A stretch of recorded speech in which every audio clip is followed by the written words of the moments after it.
हम लोग ममता बनर्जी का थ्रू से आ रहे हैं, इससे बड़ा कुछ नहीं होता आइडेंटिटी। हमारा आई कार्ड है, देख लीजिए, उसके बाद आई कार्ड है, देखिए उसको पूछिए, आपका कैमरा लेके जाइए, पूछिए। वो टीएमसी का गुंडा क्रिमिनल उधर से मना कर रहे हैं, फाइल और पेन अलाउ नहीं है, बट इधर से इन लोग को अलाउ हो रहा है, फाइल और पेन सब लेके घुस रहे हैं। क्यों? इलेक्शन कमीशन के लिए हम लोग के लिए एक ही रूल होना चाहिए, सबके लिए डिफरेंस रूल नहीं होना चाहिए। काउंटिंग के साथ ही शुरू हुआ विवाद। भवानीपुर में टीएमसी वर्सेस बीजेपी आमने सामने। नियमों में भेदभाव का आरोप। पश्चिम बंगाल के कोलकाता स्थित भवानीपुर विधानसभा क्षेत्र में मतगणना के दौरान सियासी तनाव खुलकर सामने आ गया। सखावत मेमोरियल स्कूल में बने काउंटिंग सेंटर के बाहर टीएमसी और बीजेपी के मतगणना एजेंटों के बीच तीखी बहस हो गई। माहौल इतना गर्म हो गया कि कुछ समय के लिए स्थिति नियंत्रण से बाहर होती नजर आई। दोनों पक्ष एक दूसरे पर नियमों के उल्लंघन और पक्षपात का आरोप लगाते रहे। इस घटना ने काउंटिंग प्रक्रिया की पारदर्शिता और निष्पक्षता को लेकर नए सवाल खड़े कर दिए। टीएमसी के एक कार्यकर्ता ने गंभीर आरोप लगाते हुए कहा कि उन्हें काउंटिंग सेंटर के अंदर फाइलें या पेन ले जाने की अनुमति नहीं दी जा रही है, जबकि बीजेपी के एजेंटों को ये सुविधा दी जा रही है। उधर से मना कर रहे हैं, फाइल और पेन अलाउ नहीं है, बट इधर से इन लोग को अलाउ हो रहा है, फाइल और पेन सब लेके घुस रहे हैं। क्यों?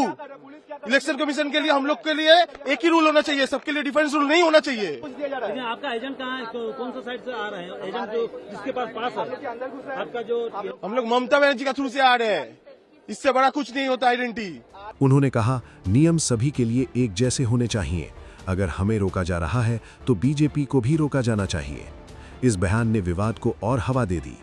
टीएमसी कार्यकर्ता ने यह भी कहा कि हम ममता बनर्जी के लोग हैं, इससे बड़ी कोई पहचान नहीं है, जिससे ये साफ हो गया कि ये मुद्दा सिर्फ नियमों तक सीमित नहीं बल्कि राजनीतिक पहचान और सम्मान से भी जुड़ गया है। वहीं दूसरी तरफ बीजेपी ने इन आरोपों को खारिज करते हुए कहा कि सभी प्रक्रियाएं चुनाव आयोग के नियमों के तहत ही चल रही हैं और किसी तरह का पक्षपात नहीं किया जा रहा है। प्रशासन और सुरक्षा बलों ने मौके पर पहुंचकर स्थिति को संभालने की कोशिश की और दोनों पक्षों को शांत कराया। हालांकि इस पूरे घटनाक्रम ने यह संकेत जरूर दे दिया है कि बंगाल में चुनावी लड़ाई सिर्फ वोटिंग तक सीमित नहीं है, बल्कि काउंटिंग के दौरान भी सियासी टकराव जारी है। अब सवाल यह है कि क्या इस तरह के विवाद अंतिम नतीजों की विश्वसनीयता पर असर डालेंगे या फिर कड़ी निगरानी के बीच निष्पक्ष परिणाम सामने आएंगे। फिलहाल के लिए बस इतना ही।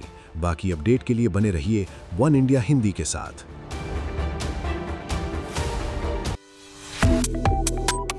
Subscribe to One India and never miss an update. Download the One India app now.